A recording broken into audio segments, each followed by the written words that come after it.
Salut tout le monde, très urgent.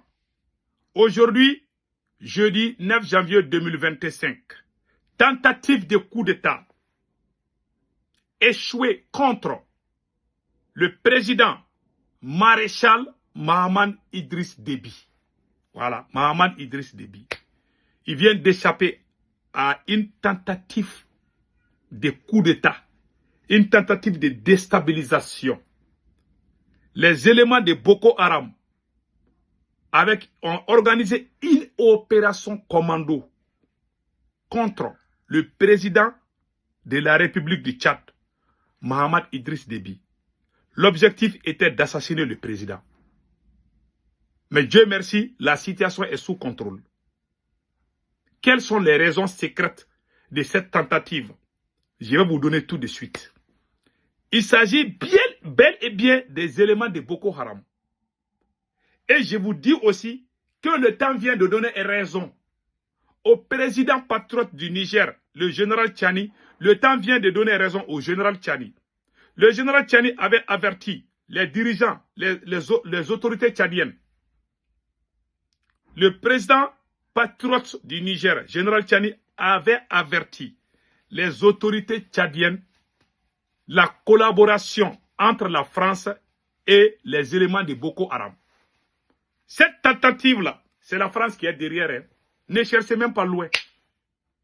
Et les éléments qui ont infiltré le palais présidentiel du Tchad ont été éliminés. Il y a des images que je ne vais pas vous montrer, mais franchement, je dis chapeau aux autorités tchadiennes. Voilà ce qui est écrit ici. Les raisons secrètes, je vais vous donner ça tout de suite. Voici le ministre d'État, ministre et porte-parole du gouvernement. Et je pense qu'il s'appelle Abderrahmane Koulamala. Abderrahmane Koulamala a parlé, il a donné l'assurance à la population. Vous avez déjà vu la vidéo. Voilà le patriote, porte-parole du gouvernement tchadien, avec son pistolet. J'adore ça. Vraiment, j'ai trop aimé cette image, vous voyez. Donc, il a parlé, voilà ce qu'il a dit. Voilà.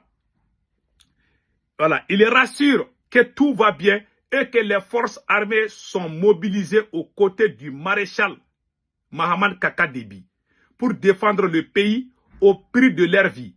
Je voudrais rassurer l'ensemble des Tchadiens que la situation est sous contrôle. Je suis actuellement à la présidence de la République. Tout est calme, rassure-t-il. Porte-parole du gouvernement. Il est là. Les bandits, les voyous qui ont voulu déstabiliser le Tchad, franchement, ils ont été mis au chaos. Nous disons chapeau et bravo aux autorités tchadiennes. Nous conseillons le président tchadien de renforcer sa sécurité présidentielle. Chasser la France n'est pas du tout facile. Ce qu'ils ont fait au papa de l'actuel président, c'est la même chose qu'on voulait faire à son fils. On voulait assassiner le président tchadien. Mais Dieu merci, il a échappé. Parce qu'il a demandé le départ de l'armée française. Il a fixé la date. Il dit que d'ici le 31 janvier, que la France doit quitter le Tchad. Maintenant, aujourd'hui, on voit des bandits armés. Le président tchadien, les autorités nigériennes avaient averti les autorités tchadiennes par rapport à cette situation. Mais avant d'aller de cela, je vous montre d'abord les causes réelles qui ont poussé les bandits à aller attaquer le palais présidentiel. Je vous montre tout de suite et après nous allons parler des restes. Voilà. Voilà ce qui s'est dit ici. Donc, restons très vigilants. Et surtout les présidents de l'AES. Donc, voici le discours qui a choqué Macron. La date butoir de retrait définitif des forces françaises de notre territoire est fixée au 31 janvier 2025. Comme vous le savez bien, ce délai n'est ni négociable, ni modifiable. Voilà. Les autorités tchadiennes ont dit à la France de quitter définitivement. Même les chiens là, les chiens qu'ils ont amenés là, d'aller ramasser tout pour quitter le Tchad. Parce que Macron a insulté les Africains. Les dirigeants beaucoup de dirigeants, pas tous les dirigeants, beaucoup de dirigeants français pensent que les Africains sont des esclaves. Voilà, le Tchad a dit à la France de quitter définitivement. Donc, ils ont armé les voyous pour aller attaquer le président. C'est une opération. Le président a eu la chance. Hein. Les vagabonds sont rentrés dans le palais présidentiel avec des armes lourdes. Heureusement qu'ils ont été arrêtés. Donc le président, même les déplacements, le président tchadien doit faire beaucoup attention. C'est ce discours qui a choqué. Quand il dit quelque chose contre la France, les terroristes se fâchent. Ce sont les bébés de la France et surtout Boko Haram. On vous a dit, les autorités du Niger avaient averti les autorités tchadiennes par rapport à cette situation. Quand il y a eu des attaques de Boko Haram contre les forces tchadiennes, la France a présenté ses condoléances. Les services de renseignement du Niger ont dit attendez, c'est la France elle-même qui est en train de faire des rencontres secrètes avec ces mêmes groupes Boko Haram au Nigeria. Nous vous laissons écouter ce que le Niger a dit au Tchad par rapport à la complicité de la France et les Boko Haram. Écoutons. Novembre 2024. Nous appelons par ailleurs nos frères tchadiens à plus de vigilance car au moment où les chefs militaires français versent des larmes de crocodile à leur côté, une équipe des forces spéciales françaises est en discussion avec une délégation du groupe terroriste Boko Haram sur une île du lac Tchad en territoire d'un pays de la force multinationale mixte. N'est jamais tourné le dos à une hyène.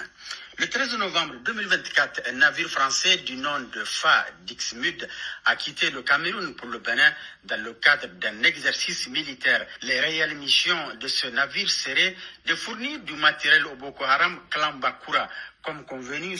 Vous avez tous entendu. Ça date du mois de novembre. On est en janvier. Bientôt 2 mois. Donc, vous avez vu? Le Niger avait prévenu. Le Niger avait dit que la France a des bases militaires au Nigeria et au Bénin. Macron même a dit que c'est vrai. Et aujourd'hui, vous avez vu ce que la France a fait. La France est amie avec tous ces voyous-là. Tous ces vagabonds que vous connaissez là. La France est amie avec. La France est amie. Quand ces mêmes personnes ont pris le pouvoir en Syrie là, ouais, les Français sont pressés pour aller les serrer les mains. C'est leurs amis qui sont au pouvoir en Syrie. Hein. Ils veulent faire la même chose. Je vous ai dit, c'est des amis, ils se connaissent. Hein. Ils prennent le café ensemble. La France voulait se débarrasser du président tchadien avant de quitter définitivement le Tchad. Malheureusement, ça a tourné mal parce que le Tchad est un pays béni. Le Tchad est un pays béni, malheureusement. Donc, nous disons chapeau aux autorités tchadiennes. Le travail a été très propre, mais restons très vigilants. Et surtout, je m'adresse au pays de l'AES. S'il vous plaît, nous aimerions que les 3 présidents de l'AES aident le président tchadien souvent. Il faut aider le président tchadien. Aujourd'hui, là, il n'est plus avec la France. Hein, et nous conseillons le président tchadien de rentrer dans l'AES. C'est très bon pour le Tchad. Nous serons très forts. Plus nous sommes nombreux, plus nous sommes forts. Plus nous sommes divisés, plus nous sommes faibles. Restons ensemble pour le bonheur de nos peuples. Je prie le président tchadien de rejoindre le plus vite possible l'AES. L'AES est une famille pour tous ceux qui veulent être libérés de la France. Aujourd'hui, le peuple tchadien a compris les doubles jeux de la France. Quand tu te débarrasses de la France, elle va créer le chaos dans ton pays avant de quitter. Donc vraiment, nous souhaitons bonne chance aux autorités tchadiennes et surtout de rester très vigilants parce que ce monde est très malade. Et surtout les déplacements. Le président tchadien doit faire beaucoup attention aux déplacements. J'aimerais aussi que la population tchadienne sorte encore une deuxième fois pour soutenir les autorités tchadiennes. J'aimerais que les autorités tchadiennes laissent la population tchadienne sortir, soutenir la transition et les autorités tchadiennes actuellement. Parce que vous n'êtes plus dans la transition. Donc, voilà ce qui se passe. Donc, voilà. Voilà mon conseil. Et mon conseil au président de l'AES, dans 3 semaines, le Mali, le Burkina et le Niger vont quitter la CEDEAO. Donc, les présidents là, les déplacements, il faut diminuer. Il faut vraiment diminuer. Les présidents de l'AES plus le président tchadien, je vous conseille de limiter les déplacements. Je conseille aussi le président tchadien de cesser d'aller au front. Hein. Tu as vu ce qu'ils ont fait à ton papa au front. Il ne faut plus aller au front. C'est mon conseil. Hein. Je répète encore. Je conseille le président, son excellence, maréchal Mohamed Kaka Déby. Il ne faut pas aller au front. Il ne faut plus mettre les pieds au front. Sinon, ils vont vous assassiner. Je vous jure. Il ne faut pas aller au front. Je répète pour une deuxième fois. Son excellence, monsieur le président Mohamed Kaka Déby, s'il vous plaît, ne partez plus au front. Restez dans votre palais présidentiel. Sinon, la France va se débarrasser de vous. Une troisième et une dernière fois. Pour l'amour de Dieu, je supplie, je conseille le président de la République de Tchad, son excellence maréchal Mohamed Kaka Déby, s'il vous plaît, il ne faut plus aller au front. Pour l'amour de Dieu, il ne faut pas aller au front. On ne veut pas entendre de mauvaises nouvelles. On est content que vous êtes le premier président tchadien à prendre une telle décision. Mais il y a des prix à payer. Il ne faut plus aller au front. Sinon, ils vont payer des militaires pour vous assassiner. Je vous jure. Si le président tchadien s'amuse, la France va le tuer. Je ne veux pas entendre cela. Je ne veux pas que cela arrive. Je lui conseille vraiment de rester dans son palais, de renforcer sa sécurité et surtout de chercher des bons partenaires. Si vous restez seulement avec des soldats tchadiens seulement là, nous les noirs là, on trahit vite. Il faut amener les bons partenaires. Il faut amener soit les Russes, ou soit les Chinois, ou soit les Turcs. Il faut amener beaucoup, il faut les mélanger avec la garde présidentielle. Sinon, nous les noirs là, si ça reste... Vous avez vu, tous les pays de l'AES là, ils ont des partenaires maintenant. Si vous faites quitter la France a tellement duré au Tchad, la France a des pions au sein de l'armée tchadienne. Ça, c'est clair. Il y a des gens qui ne sont pas contents du départ de la France. Je vous dis, hein, si vous ne cherchez pas, si vous restez seulement avec les soldats tchadiens, quelqu'un va vous trahir. Ça, c'est mon dernier conseil. Et je prie Allah le Tout-Puissant de protéger les peuples tchadiens, les peuples de l'AES, contre tous les ennemis. Que ce soit des ennemis de l'intérieur comme les ennemis de l'extérieur. Restons vigilants.